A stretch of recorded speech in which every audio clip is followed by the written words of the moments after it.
nesse vídeo vamos falar dos capítulos 52 a 56 de Isaías. Veja os últimos versículos do 52, que pela lógica eles devem estar bem ligados com o 53, porque não tinha essa separação de capítulos no original. E o versículo 13, então, eis que o meu servo, lembra que esse servo pode ser Israel, Ciro, Jesus, mas aqui você vai perceber claramente que é Jesus. Eis que o meu servo procederá com prudência, será exaltado e elevado e muito sublime. Isso está falando de Jesus quando ele voltar na segunda vez só. Mas agora ele vai começar a falar sobre a primeira. Como pasmaram muitos à vista dele, pois o seu aspecto estava tão desfigurado que não era o de um homem, e a sua figura não era a dos filhos dos homens, era de um traste, né? Tão torturado, tão esmagado. Versículo 15, assim ele espantará muitas nações, por causa dele reis taparão a boca, pois verão aquilo que não lhes havia anunciado, entenderão aquilo que não tinham ouvido. E aí, o capítulo 53, fala que ele era desprezado, rejeitado dos homens, homem de dores, levou sobre si as nossas enfermidades, nós o desprezávamos, todas as coisas. Esse capítulo 53 é a exposição da obra de Jesus mais clara que qualquer outra passagem na Bíblia. Nem no Novo Testamento explica melhor a obra redentora expiatória de Jesus por nós. É a passagem mais linda. Tem tido avivamentos na Argentina só de ler esse capítulo 53 de Isaías. Coisa tremenda. E essa passagem de Isaías 53 foi exatamente o que o eunuco que estava retornando de Jerusalém estava lendo lá no deserto, e Filipe, o evangelista, saiu de Samaria e encontrou com o eunuco lendo isso e perguntou, você está entendendo o que está lendo? Ele falou, como? Sobe aqui. Aí Filipe anunciou Jesus para ele usando essa passagem. É tão explícita essa passagem, é tão explícita até nos detalhes da crucificação de Jesus, da vida de Jesus, de tudo que Jesus fez na primeira vez, que é incrível. É triste que os judeus não conseguem enxergar isso. Eles leem isso aqui e não entendem que refere a Jesus. Sabe por quê? Porque tem um véu. Dizem em Romanos 11 que tem um véu sobre os olhos deles. E quando esse véu for tirado, vai ser uma maravilha. Mas que tristeza que eles leem e não entendem. Deus precisa tirar o véu dos seus olhos. Precisamos orar para isso.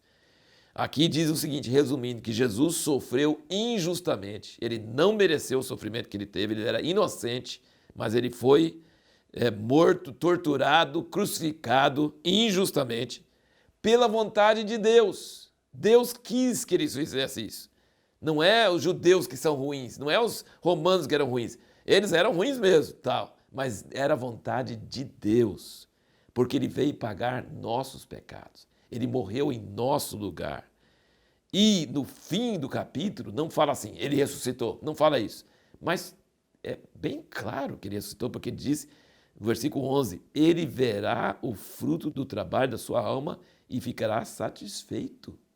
Ainda fala aqui também, por exemplo, que eles deram a sepultura com o rico, que era José de Arimateia. É assim, é muito explícito toda a crucificação, toda a trajetória de Jesus, toda a obra, a paixão de Cristo, está descrito aqui no Isaías capítulo 53, e a ressurreição também, porque está dizendo que Jesus morreu injustamente, que ele sofreu pela vontade de Deus, que ele sofreu por nossos pecados, não pelos próprios dele, mas por nossos pecados e por nossas doenças, e que ele vai ver milhões de salvos. E isso para ele vai valer, sofrimento foi pouco em relação à grande herança. A herança dele é ter justificado a muitos e levado o pecado de muitos e interceder pelos transgressores. Leia esse capítulo, chore sobre esse capítulo, entenda esse capítulo.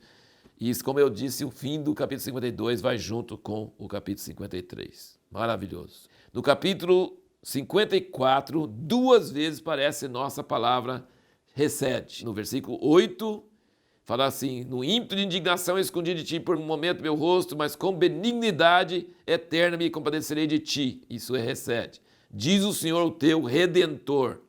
E no versículo 10, pois as montanhas se retirarão e os outeiros serão removidos, porém a minha benignidade, recede, não se apartará de ti, nem será removido o pacto da minha paz, diz o Senhor que se compadece de ti. No versículo 11 e 12, diz, aflita, arrojada com a tormenta, desconsolada, eis que eu assentarei as tuas pedras com timônio, e lançarei os teus alicerces com safiras, Farei os teus baluartes com rubis, as tuas portas de carbuncos e toda a tua muralha de pedras preciosas. Lá no Apocalipse, lê sobre a Nova Jerusalém, está exatamente isso aqui, ó, que a Nova Jerusalém, os muros e os alicerces dos muros, é tudo de pedras preciosas. Maravilhoso essas coisas. Interessante que você nota que às vezes Deus chama Israel de filho e às vezes ele chama de esposa. Às vezes é meu filho que é rebelde, me largou e ingrato, e às vezes é minha esposa que me largou para outros amantes, mas eu quero recebê-la de volta e quero redimir ela.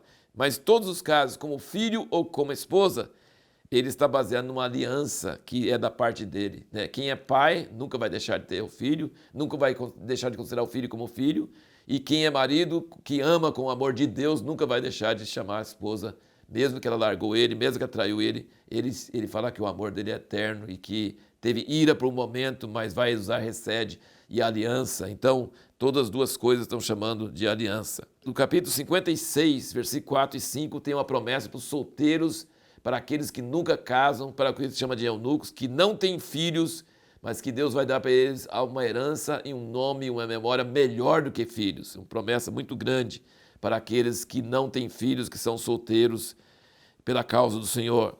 E no versículo 6 e 7 desse capítulo, ele diz, famosa passagem, minha casa será chamada casa de oração para todos os povos. Sobre a questão da pergunta que nós fizemos, em que sentido o pecado não prejudicou, mas ampliou a glória de Deus, veja bem, se o homem não pecasse, Deus teria a sua glória de ser santo e justo e puro e sem defeito e cheio de amor, tudo isso teria, sem o pecado, nós teríamos a revelação disso. Mas quando veio o pecado, que é uma coisa terrível, uma coisa que Deus não queria, mas sabia que ia acontecer, o pecado não atrapalhou a glória de Deus, não diminuiu a glória de Deus, aumentou a glória de Deus. Deus nunca perde. Lembra disso? Deus nunca perde. O pecado fez manifestar a misericórdia, o recede de Deus, porque ele veio e mandou seu filho para morrer em nosso lugar. Se não fosse o pecado, nós nunca saberíamos tal amor. Então foi o pecado que fez Deus revelar o seu amor de uma forma que ele jamais poderia ter revelado de outra forma. Um hino maravilhoso, sublime amor, o amor de Deus. Procure isso, ouça isso, sublime amor, o amor de Deus. Foi escrito por um preso, ficou muitos anos numa cadeia, escreveu nas paredes a letra, né? E alguém depois pôs música, sublime amor, o amor de Deus. É uma coisa tremenda, o amor de Deus revelado por causa do pecado. Se não fosse o pecado, Deus teria esse amor, ele sempre teve esse amor, mas não ia revelar. Mas o amor de Deus foi revelado em Jesus, morrendo sem precisão, sem merecer, em nosso lugar. Eu acho que eu não respondi adequadamente a outra pergunta no último vídeo, mas vamos aproveitar e responder hoje. Deus não ama Israel mais do que as outras nações, porque ele diz que pouco é ser meu servo para reunir Israel, eu vou te dar para luz para os povos. Quando Deus falou com Abraão no início, ele falou assim, em ti serão abençoadas todas as nações. Deus ama o mundo inteiro, como diz em João 3,16. Deus amou o mundo de tal maneira, então Deus não ama Israel mais do que o mundo, não. Ele está usando o seu relacionamento com Israel para atrair o mundo todo a ele. Você vê isso em todo o livro de Isaías, que Israel é especial, mas especial para quê? Para revelar esse amor de Deus pelo mundo todo. A glória do Senhor vai cobrir toda a terra, Deus vai alcançar todas as nações e todos serão incluídos nesse grandioso amor de Deus. E a pergunta que nós vamos responder no próximo vídeo é: o que pode ser o motivo de Deus não responder nossas orações?